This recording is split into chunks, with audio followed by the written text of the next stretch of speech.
Hello, my name is John Garrity. I am the District Architect for Mallow, which is a district of National Monuments in Heritage Services in OPW. I'm the Project Architect for the Barryscourt Conservation, Fabric Upgrade and Repair, and Monitoring Architect for the M&E upgrade that has taken place over the last couple of years as well. I suppose that's one of those, where do you begin? So I did the architectural graduate program in OPW with the RAI. I was placed in Heritage Services in the Conservation unit. My background is conservation. Effectively, it's always been my main interest, so basically landing into OPW and getting put onto all these amazing projects was wonderful. And then I suppose my time as a graduate ended during COVID. I was very lucky insofar as a contract became available in National Monuments. So I came into the National Monuments unit on contract, and I was working to Fergus McCormick, who's a brilliant Grade 1 conservation architect in National Monuments over Mallow and Barryscourt. So that's kind of how I got to be involved. And again, I suppose I was very lucky insofar as I had a lot of, I'd say like a lot of mentorship from him, and it was great working with Grade 1 conservation architects on a project like this. So I got involved in that capacity, and yeah, it's sort of a funny one. When you kind of come into National Monuments, it's very different to standard architectural practice. You know, you're thrown into everything, and you know, a lot of it's ruins. You know, I know it sounds a funny thing to say, but it's very much, yeah, it's unique. That's the only way of describing it. It's a unique area of work, and you get to work on amazing projects like Barryscourt. 2021, which was the height of COVID. And again, I suppose that was the unusual thing. You start into a job, and effectively for much of the first year, you don't really get to visit site. And again, I suppose that's part of the journey of it all, was beginning it all in COVID. It was unusual. A lot of it seemed quite abstract. You're looking at drawings, and you're looking at pictures and historical files, and you're preparing ministerial consents, and a lot of it felt quite abstract. And then I suppose 2022, 2023, finally got to go to site and see all these places. And now when I arrived down to Barryscourt, and I'd say I'm probably the fourth architect, I'll say project architect under my senior architect at the time. So the building, everything's kind of already half begun basically. So the fabric repair project is well underway. The entire building is covered in scaffold. So it's strange. You come along to this site, and you don't actually see the building because it's covered in scaffold. So that was a unique start into it. And again, we have a direct labour team, so the district works team, who are all wonderful, wonderful people. You know, it's a real privilege getting to actually work with them as much as everything else. They're all highly skilled, highly trained. So you come into an environment, and yes, you have, well, I don't mean to sound arrogant at all, but you have a level of knowledge, and you have a level of expertise, but then you get to work with these people who are doing this project, and they've been working on it, some of them since it was actually re-roofed. So, you know, you get to work in this legacy, which is remarkable, and again, one of the real privileges of National Monuments. There were certain items that perhaps could have been done in the 1980s project that weren't. And again, that's not a criticism of that project. That was with the knowledge and skill sets that they had at the time.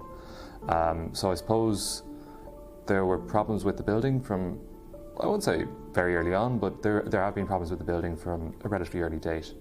One of the big issues was the interior fabric of the walls had begun to degrade significantly, and that's a process that had been going on for hundreds of years. So how a wall is built in the medieval period, it's a solid wall construction. You have an inner and an outer leaf of masonry, and then in between, because these are really thick walls, they're a metre thick, more in some places, In between, you just had fill, so random rubble, earth, anything was basically thrown into the core of the walls. And over centuries, that begins to compress and degrade, and you basically end up with a situation where voids open within the wall. So they're kind of like pockets, basically. So they're filled with air, or they begin to fill up with water. And that was one of the big problems in Barryscourt. The walls started to take in an awful lot of water. That water became trapped because a lot of the pointing that was done to the building during the restoration was quite a hard pointing. So the water couldn't get out, and you basically had a situation where the water was trapped in the interior of the walls and then just started to pour into the building. Now, that's very simplistic. There are other issues too. One of the other issues would have been the drip stones, which are these kind of funny, what I always describe them as, they're medieval gutters. You know? It's very simplistic again, but effectively that's what they did. These drip stones threw water off the roof of the building. So they are, I suppose, a strange thing. You probably don't notice them until you look. They're a bit like, you know, I think people always talk about gargoyles, and when they think of gargoyles, they're these sort of chutes that just throw water off of a roof. They're effectively like that, a more stripped back version. And as I say, when you do notice them, you start to notice them everywhere on these older buildings. So at Barryscourt, a lot of the drip stones had, again, degraded over centuries. A lot of them were actually missing, and where they survived and were replicated in the initial restoration, they basically replicated non-functional dripstones. And there were some other issues as well. So those dripstones, instead of actually throwing water off the building, were throwing water into the building, in very simple terms. So they were massive elements. Apart from that, you also had a situation where, and again, it's the understanding of a building, Barryscourt had been occupied for, well, I suppose properly lived in, we'll say, for about 100 and 150 years. It remained roofed until quite late in the days, up to the 1950s. And then once it was re-roofed and turned into an exhibition, it goes from being a building that is lived in to a building that doesn't have fires lit and it doesn't have a whole lot of heating. There had been a heating system installed, kind of first generation underfloor heating in the 1980s in the upper floor, which failed quite early in the day. So you have basically an unheated building, and what you end up there, a very damp environment. You have water building up within the walls, and it's not drying out, and it's not getting an opportunity to dry out at all. So what we did was to try and address all of these problems. And again, one of the problems with this, and apologies, I'm such a rambler.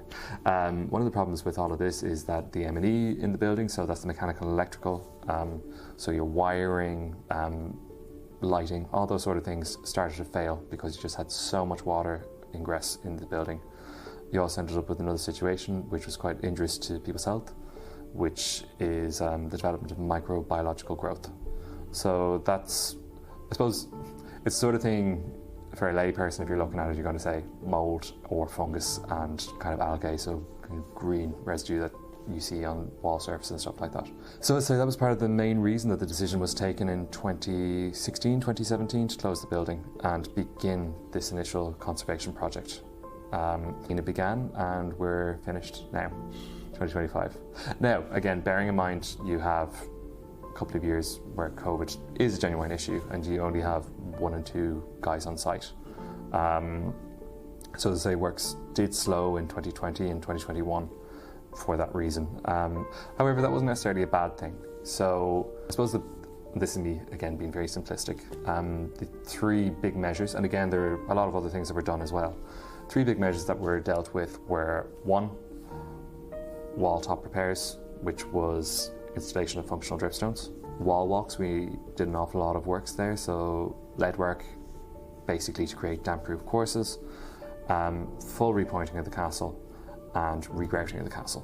So quite substantial works.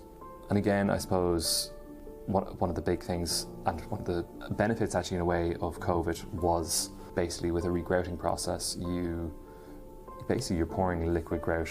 You're drilling a hole into the wall, you're pouring a liquid grout into that, gravity fed, and you're allowing it to cure, set basically.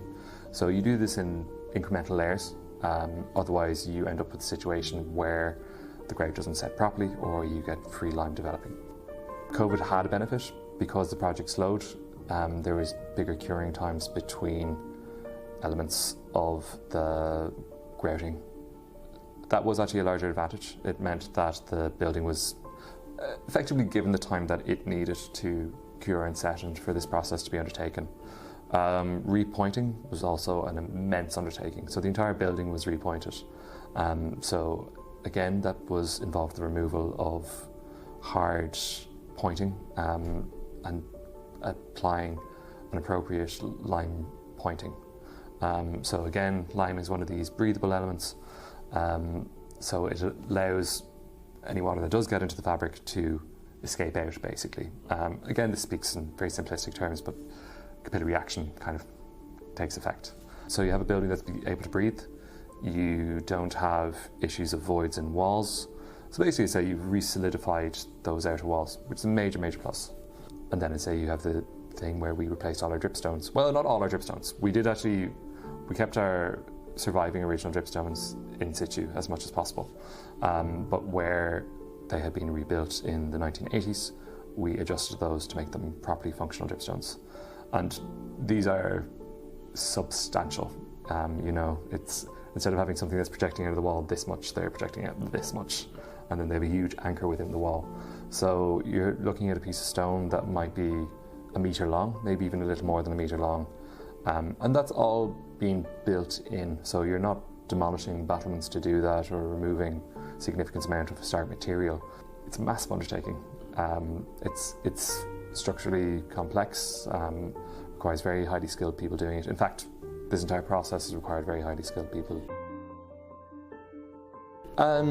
So as a general rule, I suppose I'd say it can be difficult to get those people. I think, again, OPW National Monuments is blessed because we do have a direct labour team, and they are people that have by and large gone through the OPW apprenticeship, so they understand the process. They're highly, highly trained, where we do take people in from outside, people that come from private practice. Again, they go through a very rigorous process, and they are, by and large, they're our own teams, which is really wonderful. So I suppose the teams that we have carpenters, who are spectacular. We have stone masons, and we have stone cutters, all highly, highly specialist people and very, very capable. Now, there were a couple of elements that were undertaken by specialist consultants. So our lead glass windows, that was undertaken by a remarkable man, again, who's nearing retirement. And he was able to pass on a lot of that skill set to our own team, which is wonderful. And again, I suppose that's one of the joys of a team like a District Works team in National Monuments is, A, they're very highly trained, they're also very, very capable, they're able to learn. They also understood the building really well. As I say, we had a couple of the guys on the team that had been involved in the original re-roofing of the building. And, it's as much as we have brilliant records and great drawings and we were able to look through things, there's nothing like being on site and you're kind of pondering like, oh my God, how's that happened there? And you're able to turn around to a guy and he's like, well, I remember when we did this first time. So that's wonderful, and it's a great resource. And again, I would also say one of the great joys in National Monuments, certainly within the architectural team, is we have people that have been involved in a number of different projects over many, many years. So even within that collegiality, you're able to talk to a colleague who might have been involved with the project 15 and 20 years ago and ask, we were wondering about this, and they're able to fill in, well, say some of the gaps. And again, I suppose there's I would say it's the reconnect rather than the disconnect between kind of the academic and the studied, researched elements of our work versus being able to ask very practical questions. So that was wonderful. I suppose my role then in terms of the project, so coming in as project architect, I would have coordinated the team in terms of giving instructions. Those instructions go via District Works Manager and via foremen on site. I do always try and work as closely with people as possible and do all of that. It is interesting working in that environment, and as I say, you're coordinating people who know an awful lot and are very, very capable. It makes the job easier, you know.